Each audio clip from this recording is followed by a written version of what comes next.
Compte rendu du Conseil extraordinaire des ministres du jeudi 20 octobre 2022. Ce jour, 20 octobre 2022, un Conseil extraordinaire des ministres, sous la présidence du général Mohamed Idriss Déby Itno, président de transition, président de la République, chef de l'État, président du Conseil des ministres, s'est tenu.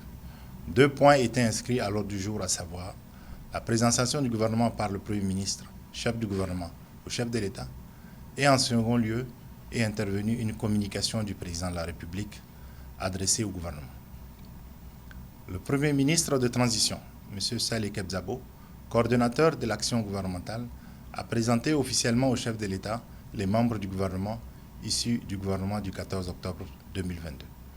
Le chef de l'État, en retour, a félicité les membres du gouvernement pour leur nomination dans ce moment historique de notre pays et leur a souhaité une bonne mission. Dans un second temps, les membres du gouvernement ont suivi la communication du président de la République.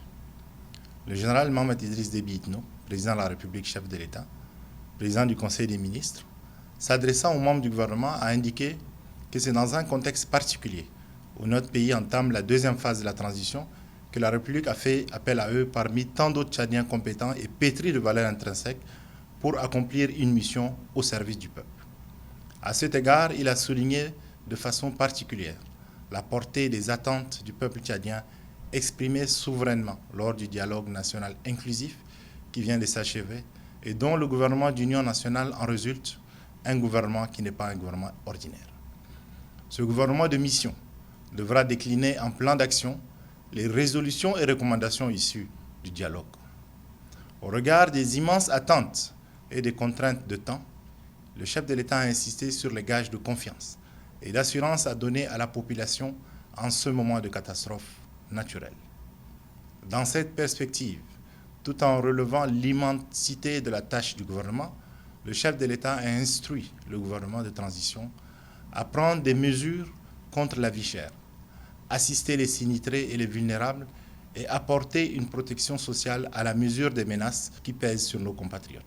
Il a aussi insisté sur la justice sociale et la sécurité des personnes et de leurs biens que le gouvernement devra prioriser. Tout en soulignant l'obligation de chacune et chacun des membres du gouvernement à jouer pleinement sa partition dans son domaine de compétences, dans la solidarité, la complicité et la synergie sous la coordination du Premier ministre de transition.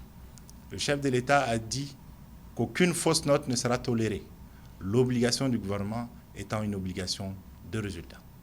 Le travail du gouvernement, instruit le chef de l'État, devra se faire dans un esprit de cohésion, de solidarité et de complémentarité.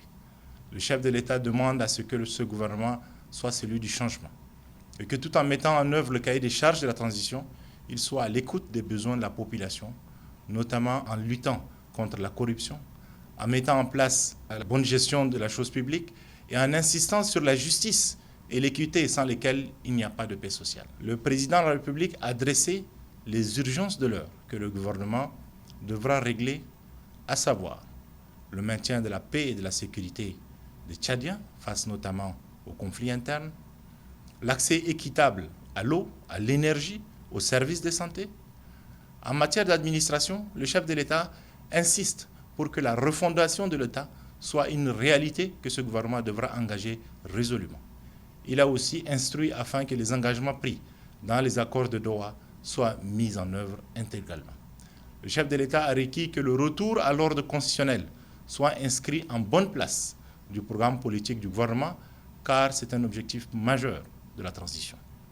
S'agissant de la communication gouvernementale, le chef de l'État requiert qu'elle soit responsable, harmonieuse et en phase avec l'évolution de la technologie. Avant de terminer son propos, le chef de l'État a annoncé des mesures fortes suivantes. Le respect des critères de qualification, de compétences, du genre et d'équité dans les nominations aux postes de responsabilité. Le respect des procédures de nomination pour lesquelles les textes exigent leur soumission préalable au Conseil des ministres. La dissolution de l'inspection générale d'État, conformément aux recommandations du dialogue national inclusif et souverain. La modification du Code des marchés publics pour supprimer la signature du chef de l'État sur les marchés publics. Chaque département devra s'assumer dans la transparence et la bonne gouvernance. La révision de la mercuriale des prix pour éviter les surfacturations. la réforme en profondeur de l'appareil judiciaire pour remplir pleinement sa mission de justice. Pour finir, le chef de l'État, tout en invitant les membres du gouvernement à s'armer de courage et d'abnégation pour affronter les épreuves et les défis liés à l'action gouvernementale, leur a souhaité plein succès dans leur mission. Commencé à 10 h, le Conseil a pris fin à 11 h.